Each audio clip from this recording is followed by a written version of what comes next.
real world as that which the philosophical radical sought. Hmm.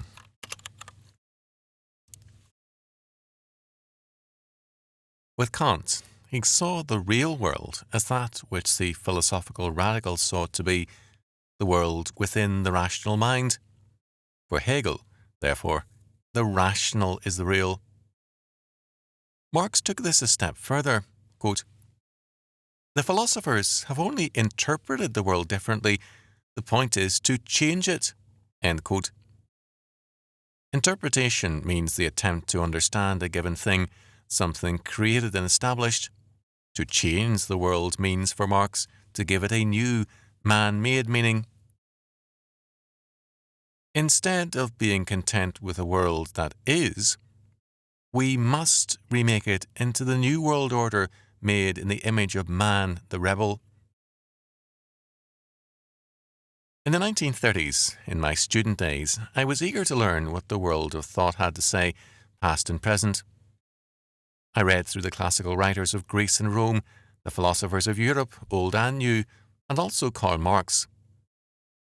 Since I can no longer locate the 2 volumes of Das Kapital I once owned, I must have sold them or else given them away.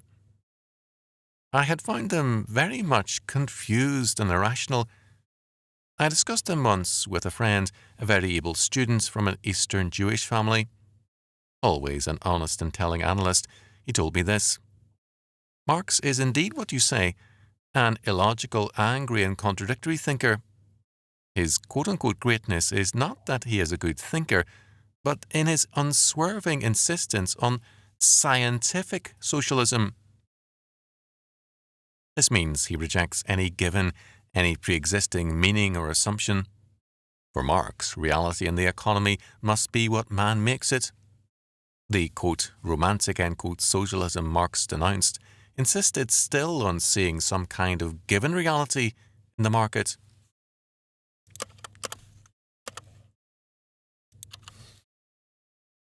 Itch your nose. Insisted still on seeing some kind of given reality in the market. Marx essentially saw no reality other than a man-made one. This was his success. Scientific for Marx meant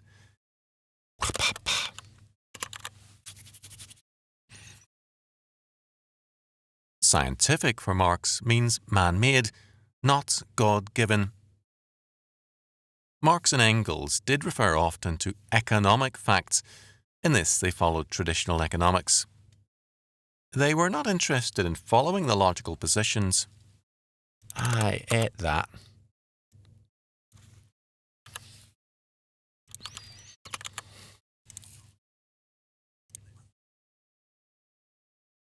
They were not interested in following the logical positions of the young Hegelians. As Marx wrote in, quote, the preface, end quote, to the German ideology, quote, hitherto, men have constantly made up for themselves false conceptions about themselves, about what they are and what they ought to be. They have arranged their relationships according to their ideas of God, of normal man, etc. The phantoms of their brains have gained the mastery over them. They, the creators, have bowed down before their creatures. Let us liberate them from their chimeras.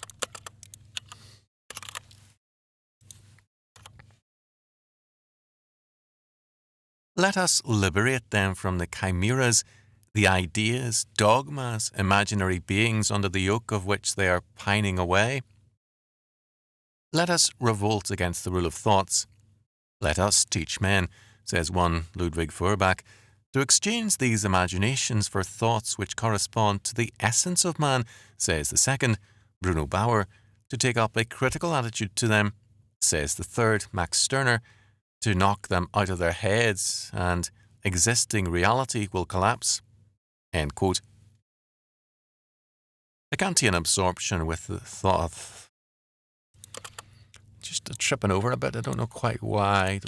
I'm tripping up so much.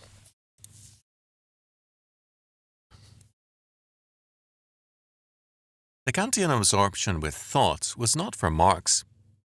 He was fully in acceptance of Kant and Hegel. He wanted to shift the focus from thought about the world to action, to thought to change the world. He ridiculed the philosophical quest in the concluding paragraph of his, quote, preface, end quote. Quote, once upon a time, an honest fellow had the idea that men were drowned in water only because they were possessed with the idea of gravity. If they were to knock this idea out of their heads, say by stating it to be a superstition, a religious idea, they would be sublimely proof against any danger from water. His whole life long he fought against the illusion of gravity, of whose harmful results all statistics brought him new and revolutionary philosophers in German. End quote. The philosopher sought to prove that there is no God and no God-created universe. Marx dismissed God or the God idea as irrelevant. His task was to outline how the world can be remade by man. The working creator had to be scientific man. Richard Wurmbrand has cited evidence of Karl Marx's early Satanist ideas. It is clear that his was a radical revolt against God. Like the Death of God school of thought of the early 1970s, he assumed not the actual non-existence of God, but his irrelevance to man in history. His goal was the creation of an anti-God world, the creating of a totally man-made and man-ruled social order. He was thus contemptuous of the atheists of his day. Their absorption with ideas was absurd. They should be creating a world without God. The Hegelian philosophers ascribed to ideas an independent existence. Marx wanted to give the whole man an existence independent both of God and the philosophers. Man lives because of the economic. Shalabalo.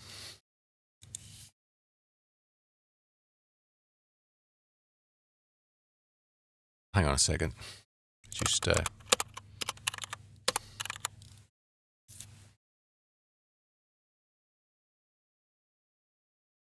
Man lives because of his economic activity. This gives him the means of subsistence. Hence, the independence of man must be sought by means of economics. This independence is not simply from capitalistic men, but from God. In Marx's words, quote, morality, religion, metaphysics, all the rest of ideology and their corresponding forms of consciousness thus no longer retain the semblance of independence. They have no history, no development. But men, developing their material production and their material intercourse, alter, along with this, their real existence, their thinking and the products of their thinking. Life is not determined by consciousness, but consciousness by life. This is why economics was so important to Marx. The necessary success of his thinking would find vindication there. But Marx, usually as clear in his writing as a man can be, was very unclear in his economics. For all his emphasis on economics, it was there that his failure was so apparent and his thinking remarkably muddled. Man must be the creator essentially in the sphere of economics. Economics, to be triumphant in the Marxist sense, should eliminate alienation and a consciousness of the self. The scientific socialist world order would be man-made, but men in it would be like the ants in an anthill. The ants and bees do not know a God. Where man's alienation is ended, neither will he. Although economics is the heart of life, until now, Marx said, revolutions have had political and other motive forces. Quote, 3. In all revolutions up till now, the mode of activity always remained unscathed, and it was only a question of a different distribution of this activity, a new distribution of labour to other persons, whilst the communistic revolution is directed against the preceding mode of activity, does away with labour, and abolishes the rule of all classes, with the classes themselves, because it is carried through by the class which no longer counts as a class in society, is not recognized as the class, and is in itself the expression of the dissolution of all classes, nationalities, etc., within present society. And 4. Both for the production on a massed scale of this communist consciousness and for the success of the cause itself, the alteration which can only take place in a practical movement, a revolution, this revolution is necessary. Therefore, not only because the ruling class cannot be overthrown in any other way, but also because the class overthrowing it can only in a revolution succeed in ridding itself of all the muck of ages and become fitted to found society anew. End quote. Revolution is the Marxist Pentecost. It is the means to the mass conversion of the peoples. This conversion, however, is downward. It is power from below, not power from above. In the rest of the German ideology, Marx denounces the socialists of his day who insist on a moral meaning to man's history and to socialism. Marx rejects all such attempts. Quote-unquote, scientific means for Marx non-moral and non-theological. I made a mistake. For this reason, atheism was more than a peripheral belief for Karl Marx. It was essential to his system. A priori, there could be no God nor prescribed good and evil from above. With the Prometheus of Aeschylus, Prometheus bound, he could say, quote, in sooth, all gods I hate, end quote. For Marx, quote, Prometheus is the noblest of saints and martyrs in the calendar of philosophy, end quote. So important was atheism to Karl Marx that he could write, quote, for Germany, the criticism of religion is in the main complete, and criticism of religion is the premise of all criticism, end quote. For Marx, man finds in the heavens and the gods only a reflection of himself. Man is not outside nor above the world, an aspect of nature. Truth is not beyond the world, but rather the world is the only truth there is. As a result, the intellectual's critique must be directed against the world and against politics. But basic to criticism in any sphere is atheism. As a result, not only criticism in the philosophical sense, that is, revolution in the intellectual sphere, but physical revolution, criticism in the political sphere are necessary for Marx. In his, quote, contribution to the critique of Hegel, Philosophy of Right, end quote, Marx saw Germany in need of both a radical critique of religion and a revolutionary critique of its politics. This meant a radical secularization of society. This required a dissolution of both the existing states and churches, the negation of private property, and, quote, the dissolution of the hereto existing order by the proletariat, end quote. Marx saw this revolution as one proclaiming, quote, man to be the highest essence of man, end quote. In other words, man cannot be defined by anything outside of or beyond himself. There is neither good nor evil, law nor morality outside of man. What the Marquis de Sade and also Max Stirner had affirmed on the purely personal sphere, Karl Marx affirmed on the political sphere. Man is beyond good and evil because there's nothing above, over or beyond man other than man as a proletarian people. In the Communist Manifesto, Marx and Engels call for the total reorganization of mankind in terms of a total statist control of every sphere. For Marx, the old order had been essentially Christian. However much Marx at times saw this as a strictly controlled order, he was also aware of the extensive freedom it allowed. The old order, as a religious organization of society, depended on belief, on faith, whereas Marx's proposed order, as a statist one, would have to rely on coercion. Quote, The communists disdain to conceal their views and aims. They openly declare that their ends can be attained only by the forcible overthrow of all existing social conditions. Let the ruling classes tremble at a communistic revolution. The proletarians have nothing to lose but their chains. They have a world to win. Working men of all countries, unite. End quote. This issue was between revelation and revolution. What was the source of value? God or man's labour? This was the essential question raised by the builders of the Tower of Babel. Like Marx, they were sure of the answer.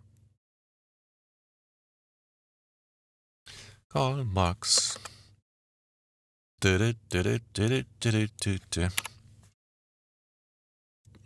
Satanist, he's a Satanist. Fa la la la la la la la la. Okay, folks, I'll pause a second, take a breath. Okay, let's continue with Chapter 11. Chapter 11, Persona. The word person has a curious history. It comes from the Etruscan fersu into the Etruscano. Fersu. Into the Latin persona, meaning a mask.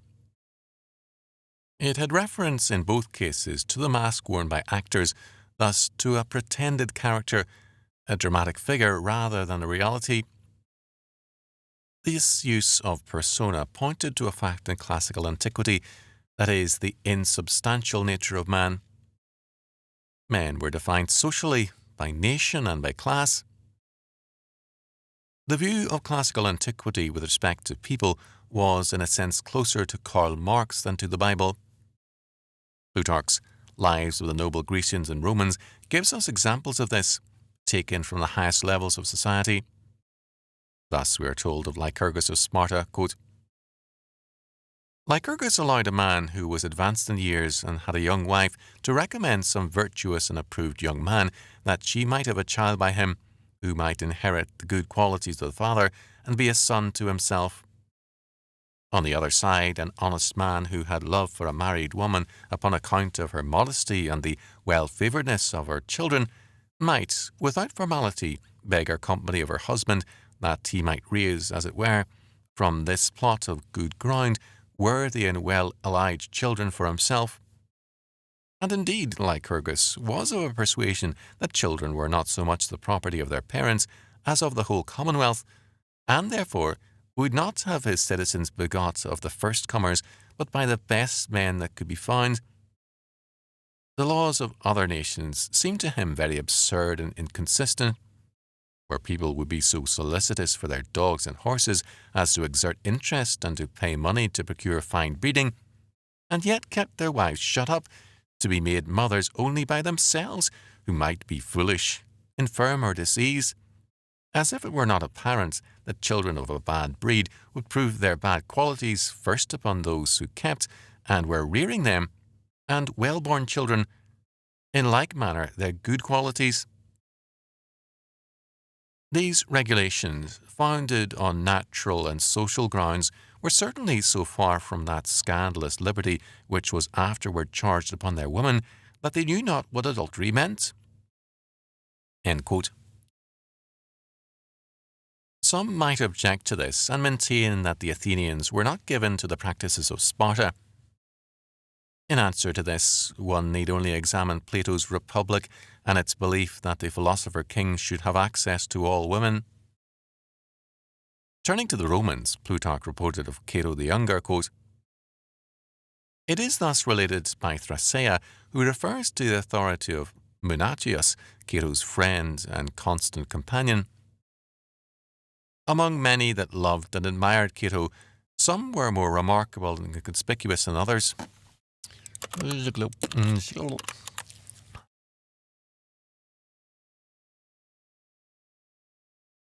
Some were more remarkable and conspicuous than others. Of these was Quintus Hortensius, a man of high repute and approved virtue, who desired not only to live in friendship and familiarity with Cato, but also to unite his whole house and family with him by some sort of other alliance in marriage. Therefore, he set himself to persuade Cato that his daughter Portia, who was already married to Bibulus,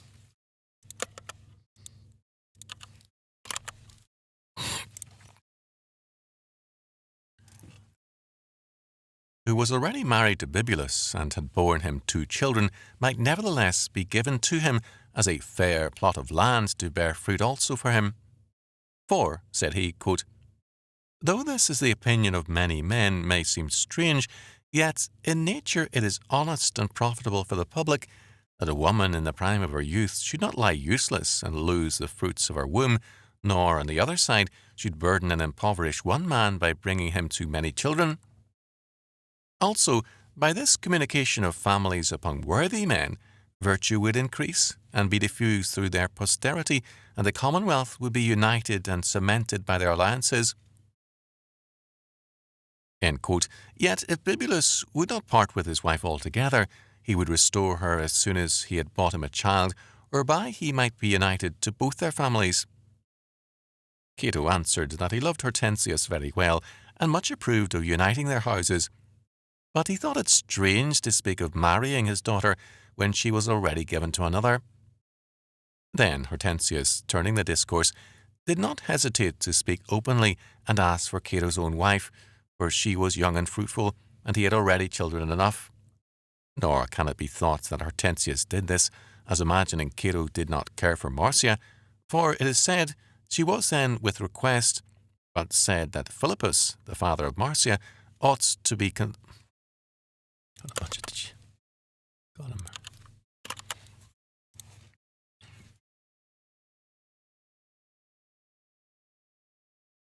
Okay. Right.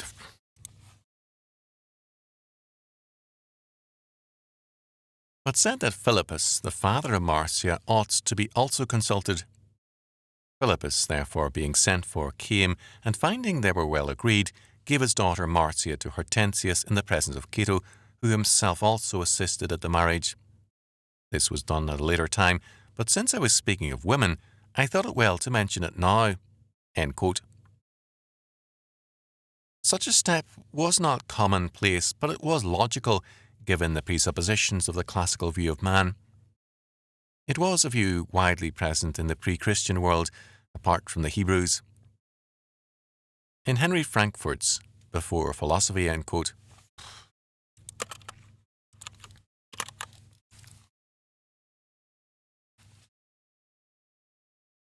Before Philosophy, 1946, John A. Wilson and Thorkild Jacobson called attention to the fact that the cosmos was viewed in some cultures as a state, with both the gods and men sharing a continuity of being. The implication of this was that a stateless man was in effect a non-person. Man was defined by his place in this cosmic state. For biblical faith, however,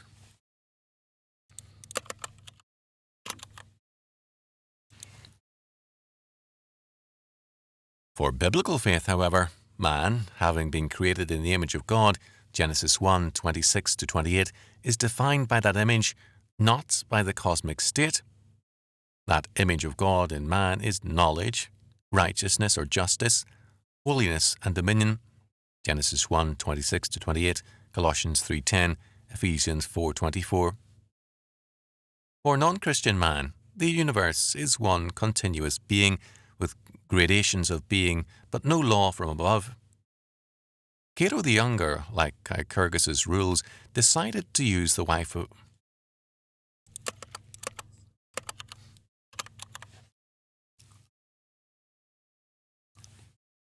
the use of his wife in terms of humanistic ideas. Any Christian or Hebrew would have been governed by God's law. Okay, I just lost focus again.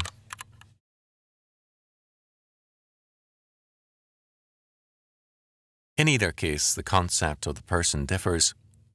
For the Roman, a person, philosophically, is a mask a being wears at a particular point in time and space. For biblical faith, a person is a creature of God, created in his image and subject to his laws. For the modern humanist, a man can choose his lifestyle in terms of his preferences because no divine law can stand over him nor govern him. He sees himself as, philosophically, an evolutionary product coming from below and as a brief persona or mask worn by life and evolution. Because he wants freedom for his persona, he wants respect for the total environment, including rats, mice, and cockroaches. His environmental regulations protect them. They are manifestations of Gaia, Mother Earth. The early church took the word persona and defined it not as a mask on an actor, but in terms of a hypostasis, from hypo under and histemi to stand. There is one nature, physis, one substance, ousia, to the Godhead, and three persons. One of the greatest intellectual revolutions in the history of thought had taken place.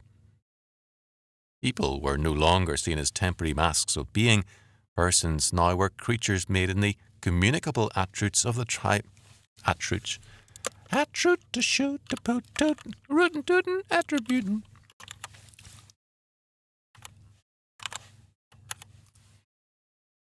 Communicable attributes of the triune God. A wife or daughter could no longer be legitimately disposed of at will. The law of God was now the source of government over all things. This was a revolution in thinking that set the Christians against the world. Previously, this reference of all things to a supernatural order had been the mark of a troublesome people whom the Romans disliked and found pestilential. Now the Christians far exceeded the Jews in their challenge to classical thought. The primary reference of persona was now to God, three persons, Father, Son, and Holy Ghost.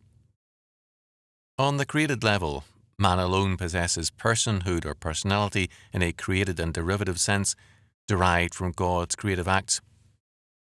In Hebrews 1:3, quote, the express image of his person, end quote, is in the Greek hypostasis, substance or person. Another Greek word to express the Latin persona was prosopon, used in 2 Corinthians 4:6. Quote, the glory of God in the face of Jesus Christ, end quote. Almost at once, the New Testament was using Greek words and by implication Latin to express biblical concepts. There were later disputes between the Greek and Latin churches as to which word, hypostasis or persona, was more accurate. Because of this changed meaning, person could no longer mean a mask or an appearance. Person could no longer mean a mask or an appearance. Okay. Let's not do that. Let's not. A temporary expression of things in a stream of life, but rather stood for an act of God, a creature with a calling from God and an eternal destiny, a life in heaven or hell. Being a person in the Christian sense thus meant a great responsibility and an accountability to God. The new meaning began in the eternal being of the triune God rather than in an accident of evolution, a Greek concept in origin. As Christianity grew, spread and prevailed to some degree over Europe and then in various parts of the world, attempts at redefinition set in. Sadly, some of the redefinition occurred within the Church.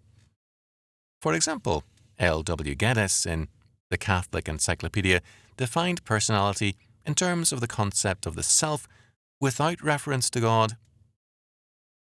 Centuries earlier, the Church's position had been clearer. These psychological definitions, Catholic and Protestant, were definitions downward, a retreat from the biblical faith. Besides the many psychological definitions, there were others, political, sociological, and in the case of Karl Marx, economical. All these depersonalized man. Instead of regarding himself as one created in the image of God, man now saw himself in terms of a Darwinian biology, a Marxist economics, a Freudian psychology, and so on. In all cases, the result was a diminished and emasculated man. Man was being remade into an emotional and psychological eunuch. Both man and history were depersonalized. Karl Marx was important in this depersonalization. For him, economics was the determinative in the making of man. And man's remaking or regeneration would come by economics, by a revolution to create a communist world. As a consequence of this depersonalization of man, and as a result of seeing man as an economic rather than a religious creature, Marx was hateful and venomous in his attitude towards Judaism and Christianity. In various essays, he attacked Christianity. In the essay of A World Without Jews, he vented his savage hatred of Jews. Both Jews and Christians should abandon their religion and seek, as the ground of human unity, science. Marx wanted a state, quote, professing no religion except its own statehood, end quote. Because for Marx the definition of man did not come from God, his idea of society actually was closer to the ant-hill and the beehive. The end of alienation for him meant the end of personhood. Man would again be like the animals. Walt Whitman expressed this ideal very clearly, quote, I think I could turn and live with animals. They are so placid and self-contained. I stand and look at them long and long. They do not sweat and whine about their condition.